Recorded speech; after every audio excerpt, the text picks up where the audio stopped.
उद्धव भांप नहीं पाए हवा का रुख अपने सांसदों का। संजय राउत ने बाहर आके बड़े कॉन्फिडेंटली ये कहा कि सारे सांसद हैं हमारे साथ हैं, सब यही हैं, कोई वीसी से जुड़े थे, ये थे वो थे, लेकिन खेल पहले ही हो चुका था।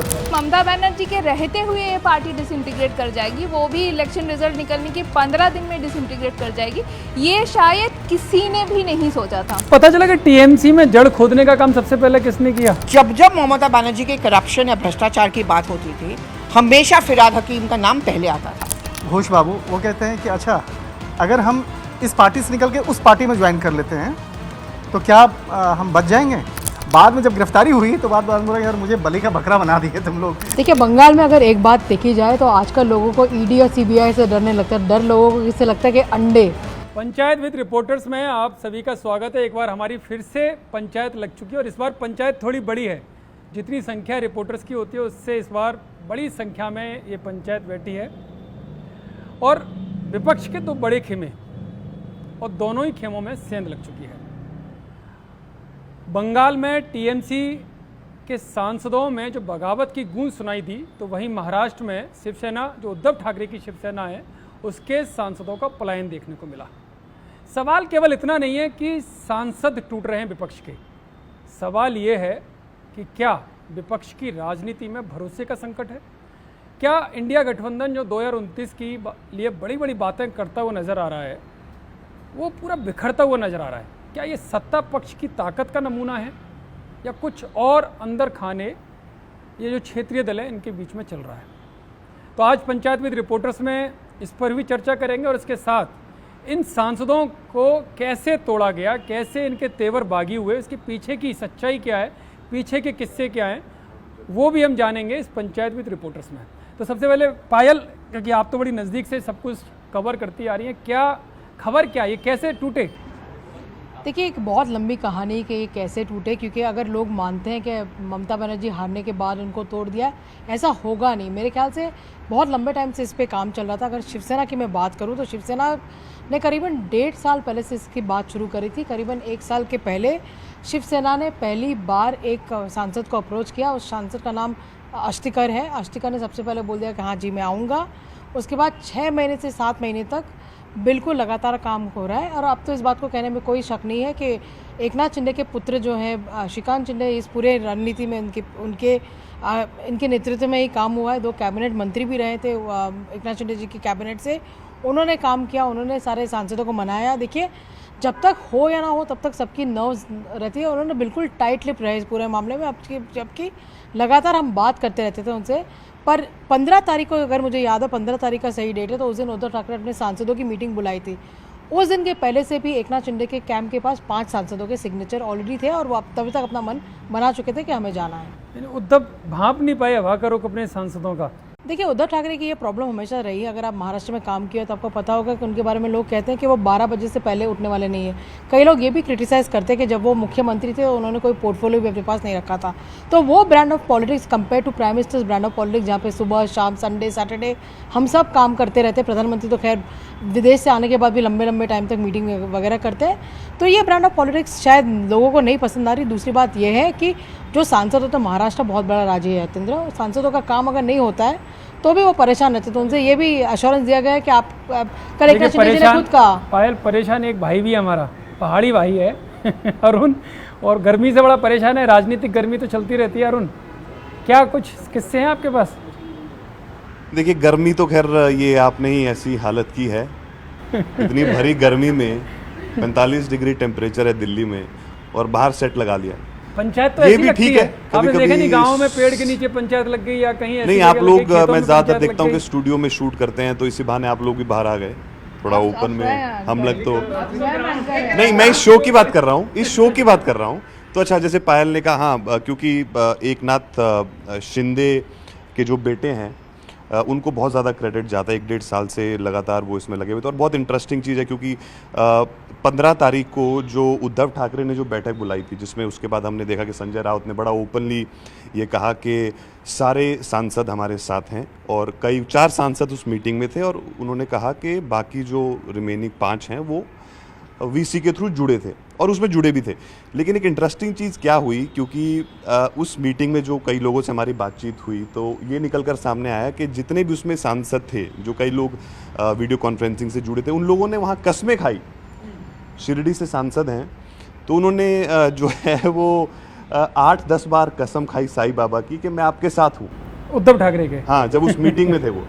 और ऐसे ही 2-3 लोग और हैं। एक तो सांसद हैं, उनकी वाइफ की डेथ हो गई है तो उन्होंने उसकी भी कसम खाई। अच्छा, मतलब मैं आपके साथ हूँ। कई अपने बच्चों की कसम खाई कि मैं आपके साथ हूँ। और उसके बाद आपने देखा कि संजय राउत ने बाहर आके बड़े कॉन्फिडेंटली ये कहा कि सारे सांसद हैं हमारे साथ हैं, सब यही हैं, कोई वीसी से जुड़े थे, ये थे वो थे। लेकिन खेल पहले ही हो चुका था। देखो बात तो ये है कि उस दौरान मतलब कसमों पर विश्वास इतने नहीं लोग किया जुड़े भी नहीं थे कि जिन्होंने कस्में खानी पड़े। जिन सांसद की ये अरुण बात कर रहा है, उनकी जब डेथ हो गई थी सांसद की पत्नी की, तो उनको कोई सपोर्ट उद्धव ठाकरे की पार्टी से नहीं मिला था। उन्होंने ऐलानिया कहा कि उनको सपोर्ट सबसे पहले देवेंद्र फडणवीस से मिला, उसके बाद एकनाथ शिंदे से मिला। जितने लोगों की बात कर रहा है, जैसे अगर हम बात करें संजय दीना पाटिल की, वो पहुंचे तो मीटिंग में, बट मीटिंग के ख़त्म होने के बाद तो बहुत सारे लोग जो जुड़ने वाले थे इस मीटिंग से, उसमें से एक इंसान ने मुझसे कहा कि ऐसा था नहीं, कुछ 2 या 3 लोग ही जुड़े थे। वो व्हाट्सएप से वीडियो कॉल हुआ था, सिर्फ 2 या 3 लोग जुड़े थे, उससे ज़्यादा जुड़े नहीं थे। लेकिन फिर भी झूठे कस्में, झूठे वायदे, क्या हुआ तेरा वादा, ये वाला गाना तो उद्धव ठाकरे गा रहे होंगे। अब आप बताइए मधु पन्ना जी। मैं तो उद्धव ठाकरे का तो पायल बता रही थी, बट देखिए शिवसेना का जो भी ये फैक्शनल फ्यूडियो चलता रहा है, may be you can call it a second phase, अभी जो भी ब्रेक करके हुआ है, but one of its kind जो हुआ है वो वेस्ट बंगाल में हो रहा है। किसी ने कभी, हम लोग जो बंगाल में काम किए, हम सबको पता था कि ममता बनर्जी कभी उनका तबीयत ख़राब हो गया और वो नहीं एक्टिव रही तो ये पार्टी डिसइंटीग्रेट कर जाएगी। लेकिन ममता बनर्जी के रहते हुए ये पार्टी डिसइंटीग्रेट कर जाएगी, वो भी इलेक्शन रिजल्ट निकलने के 15 दिन में डिसइंटीग्रेट कर जाएगी, ये शायद किसी ने भी नहीं सोचा था। और अभी 1 महीने से जो हुआ है, बट अभी हमें लगता है कि सबसे बड़ी अगर सिग्निफिकेंट डेवलपमेंट है वहाँ पे तो फिरहाद हकीम, जो ममता बनर्जी का एकदम ट्रस्टेड लेफ्टिनेंट, मतलब भवानीपुर में ममता बनर्जी उतना टाइम भी नहीं दिए, वो फिरहाद हकीम ममता बनर्जी की वहाँ के इलेक्शन कैंपेन चीफ थे, वही थे। हम सब ने इंटरव्यू किया, मैंने भी किया, मैंने देखा कि वो अपने पोर्ट में वो लड़ रहे थे, वो अपने कॉन्स्टिट्यूएंसी में नहीं जा रहे थे, वो ममता बनर्जी के कॉन्स्टिट्यूएंसी में पड़े थे। बेलव्यू क्लिनिक में, बेलव्यू हॉस्पिटल में जिस दिन अभिषेक बनर्जी को ले जाया गया था, उस दिन मैंने देखा, वो बहुत ही स्ट्राइकिंग था मेरे लिए कि Firhad Hakim was not there with Mamata Banerjee. Apparently he came and he left in some 3-4 minutes. Sovan Chatterjee जो पहले मेयर थे एंड वो बीजेपी गए, टीएमसी आए, फिर इनएक्टिव हो गए, वो खड़े थे, और शोभन देव चैटर्जी वो खड़े थे। तो ये मुझे तभी लगा कि how come Firhad Hakim is not there, वो कैसे नहीं है। तो मैंने फिरहाद हकीम के काफ़ी सारे फैमिली मेम्बर्स, उसमें 1-2 हैं, हम लोग काफ़ी बात करते हैं, मैंने फ़ोन किया, मैंने कहा ये क्या हो गया। तभी मुझे पता चला कि फिरहाद हकीम हार्ट ब्रोकन है। क्यों? क्योंकि शोभन देव चैटर्जी को ममता बनर्जी ने लीडर ऑफ अपोजिशन बनाया है, और फिरहाद हकीम को लगा था कि अगर वो रहेंगे तो ये जो मुस्लिम एमएलएस जो निकल के चले गए हैं वो सबको वो रख सकते हैं। और उनको हमेशा से ही लगा था कि ममता बनर्जी हमेशा उन्हीं को चूज करेंगे, क्योंकि शोभन चैटर्जी को जब मेयर पद से हटाया गया तो वो मेयर बने, और उनका बहुत ही अजीब सा, मतलब वो मिनिस्टर थे, मेयर थे, सब एक साथ थे। तो ये सब कॉन्स्टिट्यूएंशली हमेशा लीगली भी टेनेबल नहीं है। दिल टूट गया फिरहाद हकीम का। हाँ, तो ये फिरहाद हकीम जो जाकर वहाँ पे बैठ गए, आई थिंक वो अगर ममता बनर्जी के लिए कुछ शॉकर है तो वो शॉकर है। और अभी कल जो प्रेस कॉन्फ्रेंस हुई है, वो तो मतलब आप उसको सर्कस कहें, क्या कहें, वो क्या हो रहा है। वो बोल रहे हैं कि ममता बनर्जी पार्टी चीफ नहीं है। अरूप राय जो लीडर एक हैं, मतलब काफ़ी लोग बंगाल में भी उनको नहीं जानते, वो एक वेटरन लीडर है, वो हो गए हैं चीफ। और ऋतुब्रत बनर्जी जो किसी और पार्टी से, किसी और पार्टी होके किसी और पार्टी से आए हैं, वो हो गए जनरल सेक्रेटरी। तो ये जो देखिए, ये तृणमूल कांग्रेस का जो ये चल रहा है ना, ये इंडिया में किसी भी पॉलिटिकल पार्टी के साथ कभी नहीं हुआ। काफ़ी सारे पार्टीज पावर से गए हैं, ये हम किसी ने नहीं देखा, हमने देखा ही नहीं ऐसा कि ऐसा भी होता है। और किस किस का दिल टूटा पल्लवी जी? मैं बताऊं इसका तृणमूल कांग्रेस में ऐसा होगी। देखिए, हमें ये बात समझना पड़ेगा, ये दिल टूटने वाली बात सिर्फ नहीं है, ये एक पॉलिटिकल सर्वाइवल की बात है। अगर जब ममता बनर्जी के करप्शन या भ्रष्टाचार की बात होती थी, हमेशा फिरहाद हकीम का नाम पहले आता था। मुझे याद है वो फ्लाईओवर कोलैप्स करने को लेके पिछले 2021 के चुनाव में लेके हमेशा से उनका नाम आता था। ये लोग सब अब डरे हुए हैं, इनको पता है कि ना सिर्फ अंडा बट केसेस होंगे इनके खिलाफ, तो ये लोग अब बचा रहे हैं अपने आप को प्रोटेक्टिव शील्ड। लेकिन अब क्या हो गया, इसके चलते अब कांग्रेस में बहुत वो नर्वसनेस हो गया। हाल ही फिलहाल में पंजाब कांग्रेस की बैठक बुलाई गई, तो उसमें एक एक करके सब एमएलएज को बुलाया गया।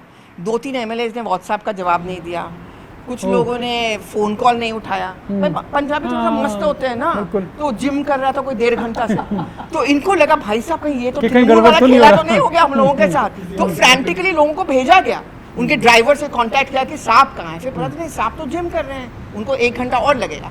तो अब जो फ़ोन नहीं उठाता है ना कांग्रेस पार्टी में, फिर कांग्रेस वालों को भी ड्राइवर्स वगैरह को कॉल। हाँ, और दूसरी बात अब ये हो गया है कि नेता तो नेता, पत्रकार भी जब टाइम मांगने लगा ना आजकल कांग्रेस नेताओं से, हमें जल्दी से अपॉइंटमेंट भी मिल हाँ, क्योंकि उनको लगता है कि चल क्या खबर लेके आए। बिकॉज तृणमूल कांग्रेस में मैंने देखा, उस दिन हम लोग खड़े थे तो टीएमसी के कुछ नेता हम लोगों को पूछ रहे थे कि क्या तुम लोगों को पता है कि नेक्स्ट कौन जाने वाला है। तो अब कांग्रेस नेताओं को भी लगने लगा कि शायद इन पत्रकारों को पता होगा, तो इनको जल्दी से टाइम दे दो, इनसे बात करो। और जो भी राहुल गांधी के ऑफिस से टाइम मांग रहा है, उन सबको जल्दी से जल्दी अपॉइंटमेंट दे दो, क्या पता वो छोड़ के चला ना जाए, नाराज ना हो जाए। कि लेकिन ये पता चला कि टीएमसी में जड़ खोदने का काम सबसे पहले किसने किया? मुझे तो लगता है सबने मिल मिला के किया। ये लोग देखो, काकुली का भी नाम है, देखिए ये अंडरस्टूड था, ये स्लोगन बेस्ड पार्टी है, महा माटी बानुष, एक आइडियोलॉजी बेस्ड पार्टी नहीं है। और जिस दिन सत्ता वाली पार्टी थी, हाँ, तो जिस दिन विचारधारा सत्ता में रहेंगे तो हम मस्त रहेगा। आज के डेट पे अगर तृणमूल कांग्रेस सत्ता में वापस आती है, फिराद हकीम वगैरह नहीं नाराज होते, वो वही एक्सेप्ट कर, हाँ दीदी जो बोलेगी। जब आप हारते हो ना तो बहुत लोग आपका साथ तो फिर वो सारी कमियां निकलनी शुरू हो जाती हैं। हाँ, वही चीज जो पहले आपको ठीक लगता था अब वही खराब लगने लगा। शंकर के पास भी एक किस्सा है कि पूर्व मंत्री कैसे बलि का बकरा बना टीएमसी का।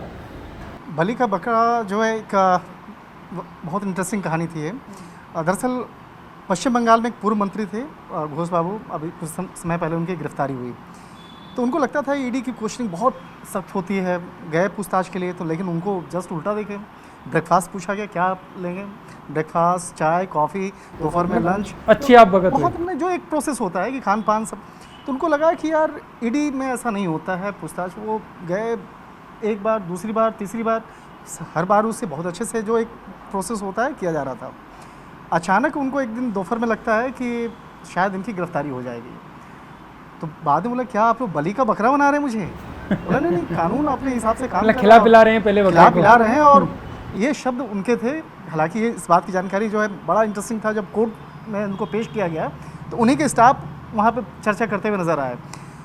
उनकी गिरफ्तारी होती है। गिरफ्तारी होने के वक्त में सारा जब प्रोसेस हो रहा था, अंत में उन्होंने एक ऐसा बात उन्होंने कह गया घोष बाबू, वो कहते हैं कि अच्छा, अगर हम इस पार्टी से निकल के उस पार्टी में ज्वाइन कर लेते हैं तो क्या हम बच जाएंगे? तो जो जांच करता था वो परेशान हो गया। जूनियर लेवल का स्टाफ होता है, वो जाकर के सीनियर के पास पहुंचा, बोला ऐसा ऐसा सब ऐसी बातचीत कर रहे हैं। तो जो अधिकारी थे, जो ज्वाइंट डायरेक्टर लेवल के अधिकारी थे, उन्होंने सख्त आदेश दिया, कानून के मुताबिक काम करो। जो कानून के मुताबिक अगर उसकी गिरफ्तारी बनती है तो गिरफ्तारी है, कोई किसी दल बदलने से कोई फायदा नहीं मिलेगा। आयोग से पूछा गया कि क्या लगता है कि तुमको गिरफ्तारी होना चाहिए? आयोग बोला हाँ से गिरफ्तारी होनी चाहिए। बोला गिरफ्तार करो। बाद में जब गिरफ्तारी हुई तो बाद बोला यार मुझे बलि का बकरा बना दिए तुम लोग। तो ये कोर्ट कचहरी में जब पेश किया गया तो उस वक्त की ये कहानी है। देखिए, बंगाल में अगर एक बात देखी जाए तो आजकल लोगों को ईडी और सीबीआई से डरने लगता है। डर लोगों को इससे लगता है कि अंडे कहाँ से आ जाएंगे। तो अगर बंगाली घरों में आजकल पूछा जाता है, अगर काम वाली जो काम करते हैं वो पूछते हैं कि अंडे लाने, तो लोग पूछते हैं कि कौन से अंडे लाने, मारने वाले लाने या पकाने वाले लाने। अंडे से ध्यान आया, अभिषेक बनर्जी जब यहाँ दिल्ली से गए थे ना, इसको हम लोग डीम बुलाते हैं। हाँ, अंडा को डीम बुलाया था, बड़ा डेलिकेसी। यही मैं किस्सा बता रहा हूँ। अभिषेक बनर्जी ये दिल्ली से कोलकाता एयरपोर्ट पहुँचे तो वहाँ पर एक कोई नॉर्मल जो आम आदमी था वो अपना अंडे की क्रेट लेकर जा रहा था। वो शायद अंदर कैंटीन में काम करने वाला होगा, जो अंदर किसी रेस्टोरेंट्स का होगा, तो वो अपने लिए ले आ रहा था।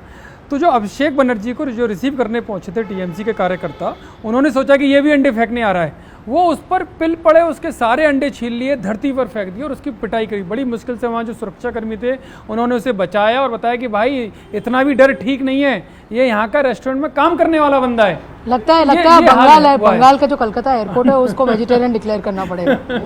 दूसरा एक आरोपी देखिए, जो जिसके नाम का वहाँ डंका जलता था, वो बाद में जो हाफ पैंट पे जो माफी मांगता हुआ नजर आया, जिसका शुभेंदु अधिकारी ने क्या शुभेंदु अधिकारी ने कहा था, उसने कहा था कुछ पुष्पा, शुभेंदु अधिकारी ने मुख्यमंत्री बनते ही बोला था कि पुष्पा डोंट वरी मैं आ गया हूँ। चलो मैं अब आपको एक किस्सा बताता हूँ कि शुरुआत कैसे हुई। चुनाव के बाद हम जो बंगाल चुनाव के जो बहुत मतलब 2-3 प्रभारियों में से एक प्रभारी थे, उनके साथ बैठे थे। तो ऐसे ही पूछा, हम कई पत्रकार थे, ऐसे नहीं था, 8-10 पत्रकार थे। तो उनसे पूछा कि ये कैसे शुरुआत कैसे हुई ये तोड़ने की, जो अब टीएमसी टूट रही है, लगातार सांसद आते जा रहे हैं, 19-20 सांसद हो गए थे उस वक्त। तो उन्होंने कहा कि ये शुरुआत कोई अब से नहीं है, ये चुनाव हम जीते हैं उसके बाद से नहीं है, ये चुनाव से पहले की शुरुआत है।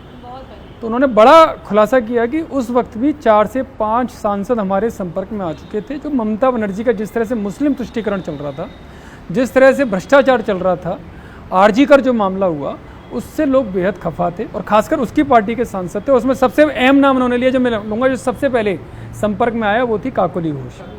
काकोली घोष ने ही बाकी के 4-5 सांसदों को चुनाव से पहले जोड़ा और उसके बाद तो जोड़ा ही। तो काकोली घोष क्यों नाराज़ थी? वो पूरी कहानी थी कि उनके बेटे के लिए टिकट मांगा, जबकि एक ममता बनर्जी की वो खास सांसद थी। जब वो कांग्रेस की छात्र नेता थी, तब वो अपनी ममता बनर्जी का भी उभार उस वक्त हो रहा था। तो बेटे को टिकट लेकर थोड़ी अनबन हुई। फिर उसके बाद और भी ऐसे कई मामले ऐसे हुए जिनके बाद उन दोनों में 2 फाड़ होता चला गया। और उसमें 2 फाड़ ये हुआ कि पूरा बदला काकोली घोष ने ले लिया और दिखा दिया कि ममता बनर्जी आप रही होंगी बड़ी नेता, लेकिन जब संगठन में मतभिन्नता हो जाए तो फिर आप भी कुछ नहीं कर पाओगी। और मुस्लिम तुष्टीकरण आपने जिस तरह से किया, उसका खामियाजा आपको भुगतना पड़ेगा, और काकोली घोष ने करके दिखाया। यतेंद्र, मैं एक चीज़ ऐड करना चाहूँगी कि इससे पहले कि काकोली घोष का नाम सामने आया, सारा चीज़ सामने आया, एक केंद्रीय मंत्री ने मुझे 10 दिन पहले बताया था कि तुम निशाना अलग लगा रही हो। निशाना ममता बनर्जी के बहुत करीब आदमी के पास है और वो बहुत ज़्यादा नाराज़ है। उन्होंने 10 दिन पहले मुझे कहा था कि सबसे ज़्यादा नाराज़ अगर कोई है तो वो फाउंडिंग मेंबर है सुदीप बंदोपाध्याय। सुदीप बंदोपाध्याय को भी 1.5-2 साल से बहुत ह्यूमिलेशन झेलना पड़ा था। तो जब वो यहाँ पे दिल्ली में आए तो बहुत लोगों के लिए शॉकर था, पर उनका सिग्नेचर ऑलरेडी हो चुका था, उनका सिग्नेचर ऑलरेडी एक्सेप्टेड था। ऊपर से कुछ क्लियरेंस लेना था क्योंकि सुदीप बंदोपाध्याय के कुछ केसेस वगैरह हैं। तो ये सिर्फ काकोली नहीं, सुदीप बंदोपाध्याय सबसे करीबी है, फाउंडिंग मेंबर है ममता बनर्जी के साथ। सुदीप बंदोपाध्याय हमेशा मतलब बड़े मजाक में कहते थे कि लोग, ममता बनर्जी सबसे नाराज़ होती थी कि ममता बनर्जी कहती थी कि कोई टाइम से मेरा फ़ोन नहीं उठाता है, तो सुदीप बंदोपाध्याय को कहती थी कि आप ही सबसे अच्छे हो, आप मेरा फ़ोन उठाते हो। तो एक दिन सुदीप बंदोपाध्याय ने हमें दिखाया कि देखो मैं इसलिए फ़ोन उठाता हूँ क्योंकि ममता का फ़ोन उठाने के लिए मैंने एक फ़ोन ही अलग रखा। बढ़िया है। सुदीप बंदोपाध्याय छोड़ के गया था कांग्रेस। ये भी तृणमूल कांग्रेस में थोड़ा सा क्रिटिसिज्म वो लोग करते हैं सुदीप दा को लेके कि उन्होंने 4 साल के लिए, जब उनको टिकट, जब वो चुनाव हार गए थे, वो छोड़ के चले गए थे। बस 2 लोग मुझे हमेशा याद रहेंगे, मुकुल रॉय जो अब नहीं रहे और सुदीप बंदोपाध्याय। और मैं ये भी कहूँगी कि काकोली घोष दस्तीदार को मैं इसलिए रिस्पेक्ट करती हूँ, not just as a journalist, कि आरजी कार का जब इंसिडेंट हुआ था, वो आरजी कार में काम कर चुकी है, पढ़ चुकी है, MBBS उन्होंने वहीं से किया। बिल्कुल। काकोली मुझे याद है उस समय जब उतना लोग क्रिटिसाइज करने के लिए तैयार नहीं थे क्योंकि उनकी सत्ता थी, मैंने ऐसे तुक्के में उनको फ़ोन किया था, तो उसने खुद से मुझे बोला था कि मैं इंटरव्यू दूंगी। मैंने कभी सोचा भी नहीं था, लेकिन उस इंटरव्यू में उसने कहा था ये बहुत बड़ी गलती हो गई हमसे, हम शील्ड नहीं कर सकते, मैं ममता बनर्जी को अपील करूंगी कि जल्द एक्शन लो, कवर अप मत करो। तो ये मैं इसके लिए वो तो आज जो लोग क्रिटिसाइज़ करते हैं कि काकोली तब क्यों चुप थी, जैसे महुआ मोइत्रो शुरू हो गई है, तब क्यों चुप थी, ये बात सच नहीं है। वो चुप तब भी नहीं थी और अभी भी नहीं है, बिल्कुल। और वो सबसे पहले अंडरस्टैंड की थी शुरू में, मुझे याद है चुनाव के टाइम भी बोलती थी कि आरजी कार वाला इंसिडेंट मैं कहूँगी सबसे बड़ा टर्न अराउंड मूवमेंट है। क्योंकि हम लोग हमेशा इस बात का वो करते थे, स्पेशली हम लोग जब बंगाल से हैं, कि महिला मुख्यमंत्री है, बहुत टाइम तक she was the only woman chief minister. वो हम लोगों का दर्द समझेंगी, महिला पत्रकार हो या किसी के लिए भी, वो आरजी कार का समझी नहीं है। गांव में हम गए थे, देखिए कितनी सारी कहानियां, किससे हमने बताया कि कितना महिलाओं पर अत्याचार हुआ, निर्वस्त्र करके उनको घुमाया गया। हमारे शो में तो कौन के लिए हुआ, स्मृति ईरानी जी तो उसकी पिता से मिलकर आई, उन्होंने नाम लिया।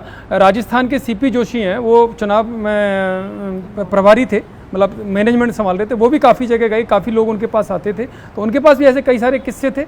उन्होंने भी जब देखा ये सारी चीज़ें, हेमंत बिश्व शर्मा का नाम, उन्होंने तो खैर बड़ी भूमिका निभाई है इसको तोड़ने में, तो ऐसे ऐसे लोगों ने वहाँ जाकर जो स्थितियाँ देखी, जो आप करें ना, महिला मुख्यमंत्री थी, लेकिन सबसे ज़्यादा अत्याचारी वो महिलाओं के ऊपर हुए, और एक नहीं, देश के बड़े नेताओं ने इस दर्द को जाना वहाँ जाकर। जी एक बात पता है, अभी तो RG Kar of course it has been a turnaround moment, a movement, but अगर आप ममता बनर्जी का 15 साल का देखें ना, उनका गवर्नमेंट जब तक चली थी शुरू से लेके, मतलब 2011 में वो पावर में आई थी, उसके बाद सबसे पहला इंसिडेंट हुआ था पार्क स्ट्रीट रेप इंसिडेंट, उसके बाद एक कामदूनी रेप इंसिडेंट हुआ था। बहुत ही मतलब सारे रेप इंसिडेंट्स हमेशा से ब्रूटल ही होते हैं, ये सब बहुत ही आउटरेजियस सारे इंसिडेंट्स थे। और उनके जो जैसे वो घटनाएं घटी थी, बहुत मतलब कामदूनी का इंसिडेंट में एक लड़की, एक स्कूल की लड़की बच्ची गांव में वो लौट रही थी एंड उसको she was gang raped and उसकी बॉडी जिस हालत में मिली वो हम बता नहीं सकते। उसमें पंचायत के मेंबर्स थे, इन्वॉल्व थे, एक पंचायत प्रधान का बेटा अक्यूज्ड। तो हर एक इंसिडेंट, इवन पार्क स्ट्रीट का जो रेप इंसिडेंट था, एक एंग्लो इंडियन लेडी थी, she is also no more. हर इंसिडेंट में ममता बनर्जी का अप्रोच, मतलब एक चीफ मिनिस्टर महिला, जो पल्लवी भी बोल रही थी कि महिला मुख्यमंत्री, जो अप्रोच होता है ना कि ठीक है law will take its own course, it's condemnable, मतलब आप कंडेम कर दो, वैसा कुछ नहीं। पार्क स्ट्रीट में उनका था कि इतनी रात को क्यों निकली? हाँ, वो था कि डील गॉन सार, और ये था कि ये बनाया हुआ इंसिडेंट है। कामदूनी में वो बोले ये सारे नक्सल की गांव है। उसके बाद एक के बाद एक ऐसा ही होता रहा। संदेश खाली में अब हाँ, हमेशा उनका फर्स्ट अप्रोच ये होता था कि बनाया गया है, जर्नलिस्ट ने बनाया है, ऑपोजिशन ने बनाया है, चाहे उसके बाद इन्वेस्टिगेशन हुआ, अक्यूज पकड़ा गया कि, लेकिन उनका अप्रोच हमेशा देखिए, वो महिला है ना, मतलब उनकी थोड़ी सी सेंसिटिविटी थोड़ा ज़्यादा होना चाहिए, सब एक्सपेक्ट करते हैं, लेकिन वो कभी भी नहीं दिखता था उनमें। और अभी जो ये जो आप देख रहे हैं ना, ये चलिए ममता बनर्जी के अगेंस्ट में काफ़ी सारे एमपीज, मुस्लिम एमपीज देख लीजिए, काकोली घोष स्टिल अब तो मुस्लिम एमपीज भी आगे सारे, खलीलुर रहमान से लेके सारे, वो भी बहुत ही अनकंफर्टेबल थे अपने अपने कॉन्स्टिट्यूएंसीज में, क्योंकि मुस्लिम्स के लिए भी मुस्लिम अपीसमेंट के बारे में बात करते हैं हम लोग, लेकिन अब जगह में जाके देखिए, कोलकाता में देख लीजिए, हावड़ा में देख लीजिए, मुस्लिम्स का भी कुछ नहीं हुआ। तो ये जो मुस्लिम भी ब्लॉक हुआ था ना, तो उसके लिए दोषी कौन? वोट तो वही दे रहे थे ना। जब कुछ नहीं हो रहा है, बस उनको एक डर दिखा दिया जाता है कि दूसरी पार्टी आएगी तो आपका विनाश कर देगी, आपका नुकसान कर देगी। उनके पास ऑप्शंस थे ना, हाँ? वो ये लेकिन नहीं जाते थे ना, शरीफ हाँ? वाला, ओवैसी के, ये सब ऑप्शन की उन्होंने एक्सरसाइज क्यों नहीं किया? अगर उनको भी डर दिखाया जाता था, उनके लिए कुछ नहीं करे तो वहाँ वोट करते वो, ये बस बात वो डर की ये भी बीजेपी के साथ चले जाएंगे या उसको समर्थन दें। ढांटा जी बहुत देर से चुपचाप बैठे हैं। ढांटा जी गंभीर मुद्रा में दिखाई दे रहे हैं। ये मेरे को लगातार ऑफिस से फोन आ रहे हैं, वो बताऊंगा क्यों। तो आपसे, आपने पिछली बार एक स्टोरी अपने इसमें शायद बताई थी कि आपके कोई रिलेटिव हैं जिनका घर जो है वहाँ पर कुछ रोड में, हाँ कुछ दिक्कत हुई है। तो बहुत सारे जो मेरे दोस्त हैं जिन्होंने आपका वीडियो सुना, जर्नलिस्ट जो है, वो मुझसे पूछ रहे थे कि यार पल्लवी जितनी बड़ी जर्नलिस्ट हैं और उनके रिश्तेदार के घर में ऐसा कुछ हुआ कि उनके घर की प्रॉपर्टी को लेकर, तो अब तो वो राहत। मैं एक बात कहूँगी अरुण, तब भी मैंने इस बात का जिक्र किया था। मेरी मासी ने मुझे बोला था, and she lost both her children, और वो हमेशा मुझे अपनी, मैं अगर कोलकाता जाती हूँ ना, मैं अभी भी उन्हीं के लिए जाती हूँ, because my mother is not alive but she is like my mother, she brought me up. वो 82 ईयर्स की है, और मैं हमेशा बोलती थी कि I use my power as a journalist, मैं हेल्प दूंगी। शी से तुम तो चली जाओगी दिल्ली, मैं तो अकेले यहाँ रहूँगी। और यही होता था, यही होता था कि मैं चली जाती थी, ये लोग आते थे रात को और उनको धमकाते थे कि बड़ी पत्रकार बनती है ना तुम्हें, हम ही तो देखेंगे। सिंपल थिंग्स, गार्बेज कोई नहीं उठाने देता था, मेडिकल का आदमी दवाई लेके आता था, बिकॉज इज़ 82 ऑलमोस्ट पैरालाइज, उनको एंट्री नहीं करने दिया जाता था, ब्लड टेस्ट के लिए आने नहीं दिया, कुछ नहीं। वो लड़के सब बैठे रहते थे स्टूल के बाहर, आराम से चाय पीते थे, वेरी मेनिसिंग लुकिंग, आपको किसी को भी लगेगा नहीं तो ऐसे बच्चे हैं, यंग बॉयज़ है, ऐसा नहीं था। वो एक मैसेजिंग जाता था। यहाँ बैठ के कहना बहुत आसान है कि हम पत्रकार हैं इसलिए हम पावरफुल है। आप बंगाल में वो जो फेस था ना, कोई पावरफुल नहीं था, बिकॉज उनको अपनी जिंदगी, और अब she managed to sell that house and move out. इससे सच्चाई पता चलती है, कोई पावरफुल नहीं। वही लोग मुझसे पूछ रहे थे कि मतलब जैसे हम एनएमसी वगैरह में कहीं बैठे हैं तो बोलते यार पल्लवी जितनी बड़ी जर्नलिस्ट है उनके साथ तो आपने बात भी कही थी कि मैं वहाँ से बाहर आ जाती हूँ, मतलब वहाँ हमेशा तो रहूंगी नहीं। इसमें कोई नहीं बचा है। मेरा परिवार है वो भवानीपुर का वोटर है, जहाँ से शुभेंदु अधिकारी जीते हैं। वो आपसे कुछ नहीं कहेंगे, आपसे कहेंगे कि हम ब्लॉक लेवल पे आपका नाम ढूंढ लेंगे, आप हमें पता है आपने किसको वोट किया है। सोसाइटीज़ के बाहर गुंडे बैठे रहते थे, उनसे कहा जाता था कि खबरदार आप वोट करने गए। यही एक कारण है कि इस बार जो केंद्र है उसने एक सोसाइटी के बाहर भी एक सिक्योरिटी पर्सन को बैठा के रखा था। ये बहुत बड़ी बात। देखिए, जो वोट छपने वाला मामला है वो तो बंगाल में हमेशा से चलता है। मुझे याद है कि जब 20-25 साल पहले जब मेरे पेरेंट्स वोट करने जाते थे 12 साढ़े 12 बजे, तो बोला आप क्यों आए, आपका वोट तो हो गया। अच्छा, कोई झूठे बोल देता है कि हम टीएमसी को ही वोट देंगे, हाँ फिर तो और हो गया आपका, फिर तो जाइए ना। नहीं और जो औरतें जो चिल्ला रही थी संदेश खाली वगैरह पे, उन्होंने कहा कि हम तो आपको वोट देके आए, तो हमको क्यों परेशान कर रहे हो। लेकिन सबसे जो प्रभावशाली व्यक्तित्व की बात की ना, वो थे अभिषेक बनर्जी। अभिषेक बनर्जी का एक किस्सा इनके पास है कि अब क्या हालत हो गई उनकी। अभिषेक बनर्जी से पहले भी ईडी में पूछताछ हुई थी। उस वक्त में वो सरकार में होते थे, सरकार में थे तो वो रुतबे के साथ जाते थे, अपने अलग अंदाज में जाते थे। हालांकि एजेंसी में अंदर में जाने के बाद वो अंदाज सबका बदल जाता है, लेकिन अपने समर्थकों को बीच में वो दिखाने के लिए, एकदम मैसेज देने के लिए, वो अपने सिक्योरिटी को लेकर अंदर जाना, ये वो होता था। पिछले कुछ दिनों पहले वो फिर से उनको बुलाया गया पूछताछ के लिए, गए तो महज इत्तेफाक कहिए, चुनाव हारने के बाद महज इत्तेफाक कहिए कि इस बार जो है एक ऐसे कमरे में उनको क्वेश्चनिंग हो रही थी जहाँ पे सारी फाइलें रखी हुई थी। बैठने के लिए 2 लोग मुश्किल से थे बैठे हुए। अभिषेक बनर्जी नाराज़ हो गए उस चीज़ से।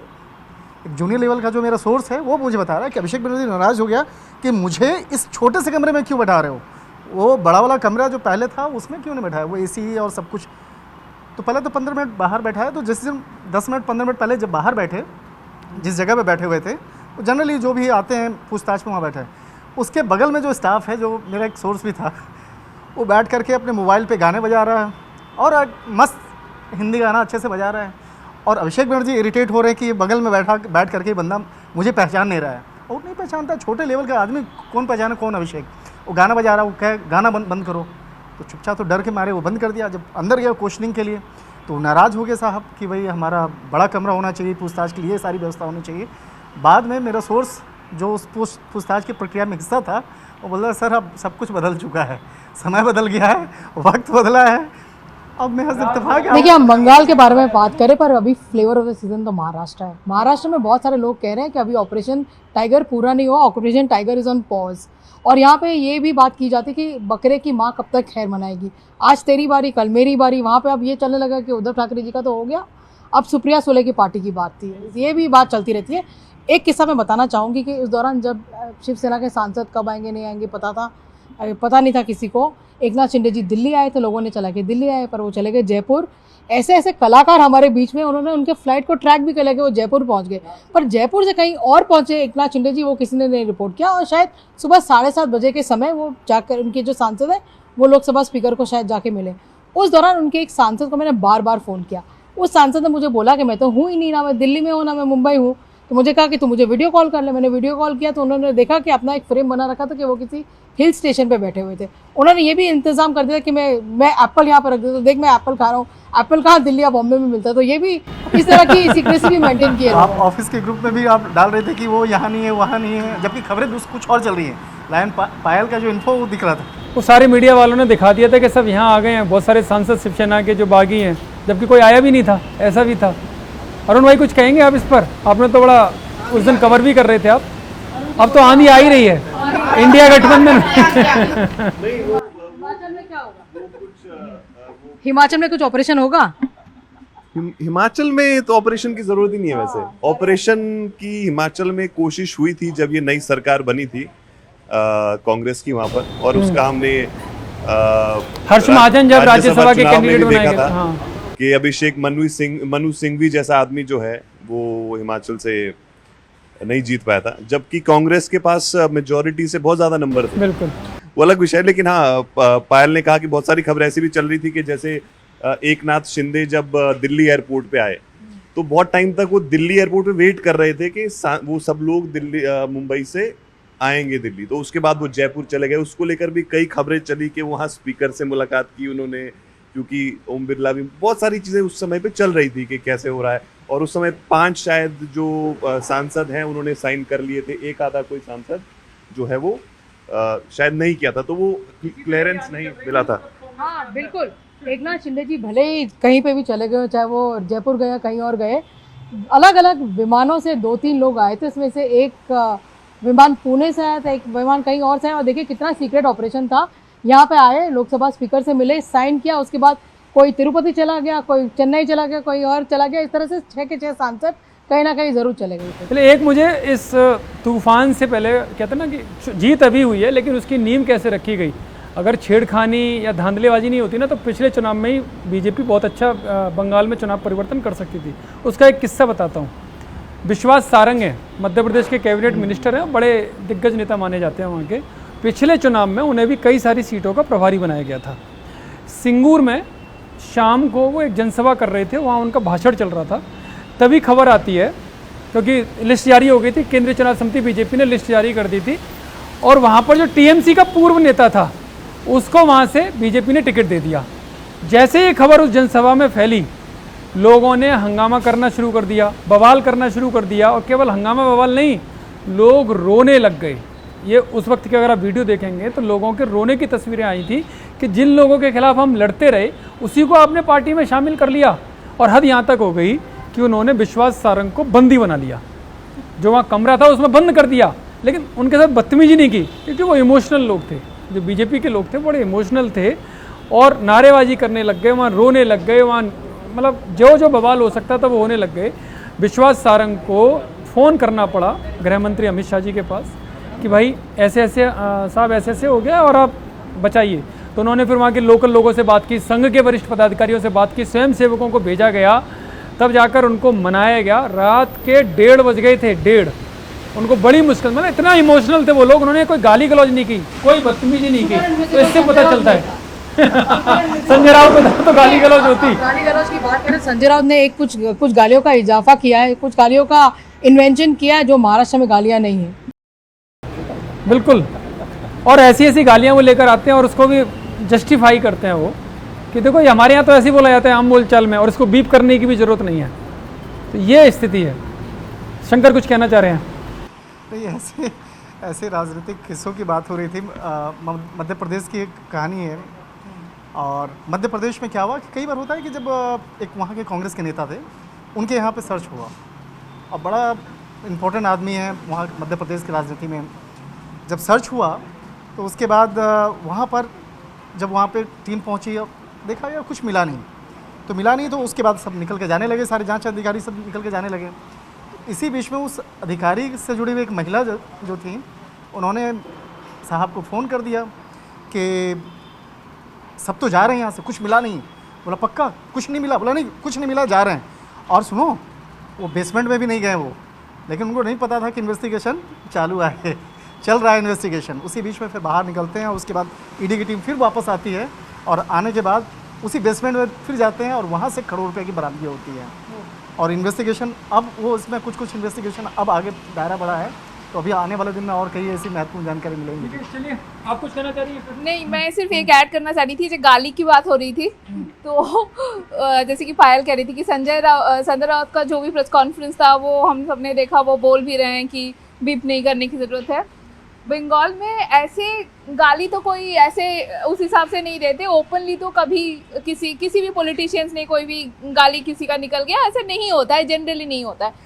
ममता बनर्जी का काफ़ी सारा जो उनकी स्पीचेस होते थे उसमें काफ़ी सारा मीम्स बने हैं, क्योंकि कभी कभी बात करते करते एक दो छोटी मोटी चीज़ें उनके मुंह से निकल जाती थी, then she used to manage it, but उसका मीम बने थे। गाली हमारे यहाँ ना, ये जो किसी की फादर के नाम से अगर आप बोलें, वो भी गाली है बंगाल में। हाँ, तो वो भी गाली है। तो उस हिसाब से गाली वाला स्पीच अगर बंगाल में किसी ने दिया है, मतलब मैं सीपीएम के टाइम में नहीं जा रही हूँ, वहाँ पे अंडे दे सकते हो, गाली नहीं दे सकते। नहीं, अंडे मार सकते हैं, क्योंकि उनको लगता है कि अंडा ह्यूमिलिएशन है, स्टोन असॉल्ट है, इस टाइप का। उस हिसाब से गाली अभिषेक बनर्जी ने जो गाली दिया था, और इतना, और वो उनका फुल स्पीच था, और वो था नंदीग्राम में, और वो गाली जो उन्होंने दिया था वो शुभेंदु अधिकारी एंड उनके फादर जो एमपी रहे हैं शिशिर अधिकारी, उसके लिए। And it was a long speech and full of explanation, मतलब गाली पे गाली, उसके फादर के नाम से, इसके नाम से, उसके नाम से। उसके बाद मुझे याद है शुभेंदु अधिकारी को पूछा गया था कि इतना कुछ बोला आपके फादर के बारे में, आपके बारे में, आपके फैमिली के बारे में। तो शुभेंदु अधिकारी, आई स्टिल रिमेंबर, उन्होंने एक ही लाइन बोला था कि देखिए अभिषेक जो है वो मुझसे उम्र में बहुत छोटा है, लेकिन मैं फिर भी अभी भी आप करके उससे बात करता हूँ जब भी करता हूँ। ये अपना अपना अपब्रिंगिंग है, अपना अपना रुचि है। और इलेक्शन से पहले वाला अभिषेक का जो स्पीच था कि 4th मई के बाद क्या होगा, उसमें वो आप सबने देखा, तो वो गाली वहाँ पे उस टाइप का हुआ है। देखिए हमने शुरुआत तो बंगाल और महाराष्ट्र से की एंड गाली वाले एपिसोड से करती हूँ। ये उस दौरान की बात है जब कंगना रनौत को संजय राउत ने गाली दी थी, फिर उसका बोला था कि डैश डैश डैश, मैंने बोला उसका मतलब होता है नॉटी। तो एक दिन मुझे संजय राउत उस समय पार्लियामेंट में टकराए, तो मुझे कुछ बात करने लगी, तो फिर मैंने उनसे कहा, कुछ पूछा, तो उन्होंने बोला कि तुम बहुत नॉटी हो। तो मैंने उनसे क्लैरिफाई किया, मैंने सर कौन सी वाली नोटी, कंगना वाली नोटी या अंग्रेजी वाली नोटी? चलिए पंचायत विद रिपोर्टर्स में इतना ही। इसमें हमने टीएमसी और महाराष्ट्र के जो टूट हुई है, जो बगावत हुई है, उस पर तो चर्चा की, उसके किस्से कहानियाँ भी आपको शेयर किए। लेकिन ये है कि अब इंडिया गठबंधन में बाकी के जो क्षेत्रीय राजनीतिक दल हैं उनमें भी कहीं ना कहीं एक डर है, एक भय है कि कहीं अगली बगावत या अगला नंबर उनका तो नहीं है। आगे भी हमारे पंचायत विद रिपोर्टर्स चलता रहेगा, आप देखते रहिए।